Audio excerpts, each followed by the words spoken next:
नाशिकच्या घोटीमध्ये विवाहितेची आत्महत्या, सासरच्या छळाला कंटाळत आत्महत्या केल्याचा नातेवाईकांचा आरोप।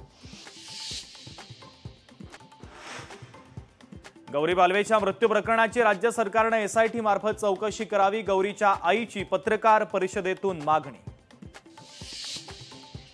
माझ्या मुलीने आत्महत्या केलीच नाही, तिच्या मानेवर मारहाणीच्या खुणा, तिची हत्या करण्यात आल्याचा गौरीच्या वडिलांचा दावा। गौरी पालवे गरजेच्या आई वडिलांचं एसपींना पत्र, अनंत गरजेच्या घराजवळील दिवसभरातील सीसीटीव्ही मिळवा अशी मागणी, तर मोकाट 2 आरोपींना अटक करण्याची पत्रातून मागणी। बोरिवली परिसरामध्ये इंद्रप्रस्थ ते मोक्ष प्लाझा या मार्गावर व्यापाऱ्यांकडून उद्या मोर्चाचं आयोजन। या मोर्चाच्या बॅनरवर भाजपच्या आमदार, खासदार आणि नगरसेवकांचे चेहरे का? मनसेच्या नयन कदम यांचा सवाल।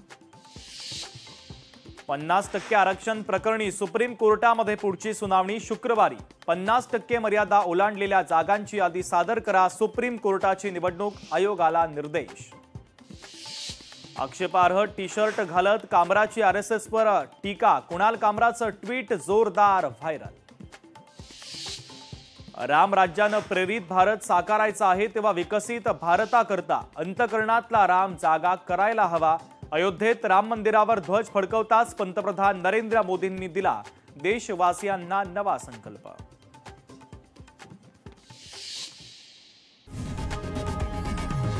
लोकशाही मराठी ऐका, पहा, जागरूक रहा।